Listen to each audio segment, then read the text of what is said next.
प्रश्न हमारा किसी धनात्मक पूर्णांक a और तथा b के लिए ab का मोसो इंटू है यानी एलसीएफ और LCM into LCM HCF into LCM ab का क्या होगा।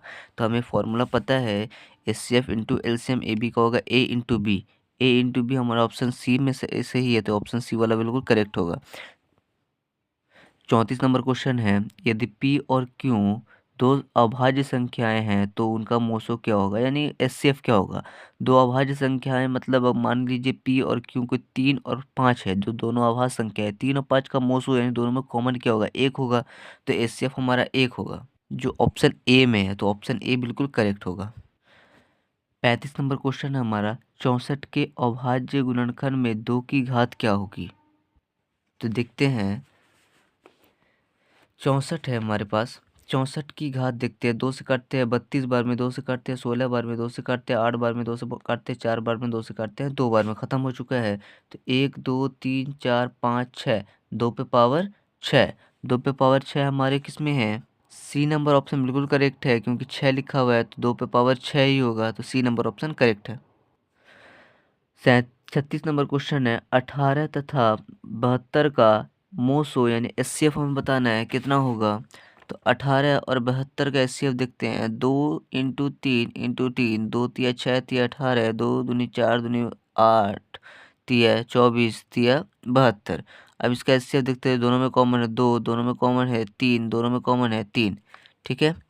ये 2 दोनों में कॉमन है, ये 3 तीनों दोनों में कॉमन है, ये 3 दोनों में कॉमन है, 2 तिया 6 6 तिया 18, ए नंबर ऑप्शन बिल्कुल करेक्ट है।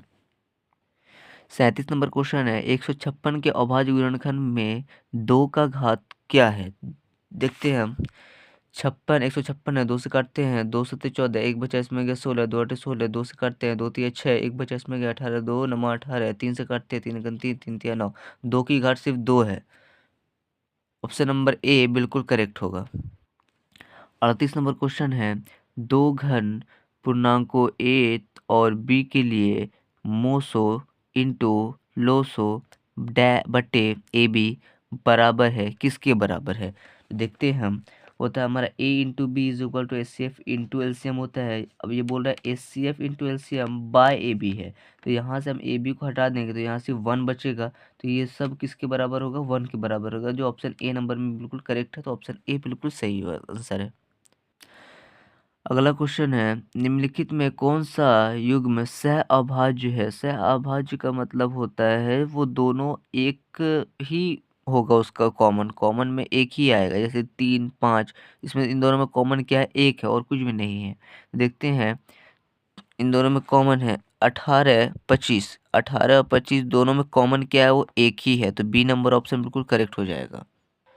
40 नंबर क्वेश्चन है, निम्नलिखित में से कौन यौगिक संख्या है। यौगिक का मतलब होता है भाज्य संख्या, तो भाज्य संख्या हमारे पास क्या है, बी नंबर है 21, तो भाज्य संख्या हमारे पास 21 यानी बी नंबर ऑप्शन बिल्कुल करेक्ट हो जाएगा। 41 नंबर क्वेश्चन हमारा, निम्न में से कौन अभाज्य संख्याएं हैं। तो ऑप्शन नंबर डी 31 सही हो जाएगा, ये एक अभाज्य संख्या है, बाकी सब भाज्य संख्याएं हैं। 42 नंबर क्वेश्चन है, दो संख्याओं का मोसो 27 एवं लोसो 162 है, यदि उनमें से एक संख्या 54 है तो दूसरी संख्या ज्ञात कीजिए। तो मोसो होता है हमारा a into B is equal to H C F into LCM, ये समीकरण होता है। एच सी एफ हमारा 27 दिया गया है, इंटू करेंगे एलसीएम हमारा 162 दिया गया है, इन दोनों में से एक संख्या 54 थी, हम तो बी को 54 मान लिया, आप ए को भी मान सकते हैं, ए वैसे ही रह गया, बी को 54 माना, 27 दुना होता है 54, फिर 2 से काटा इसको, 2 अठे 16, 2 एकम 2, ए हमारा 81 आ गया, जो डी नंबर में है, तो डी नंबर ऑप्शन बिल्कुल करेक्ट होगा। इसी तरह 43 नंबर क्वेश्चन है, संख्या 12 15 एवं 21 का मोशो क्या होगा।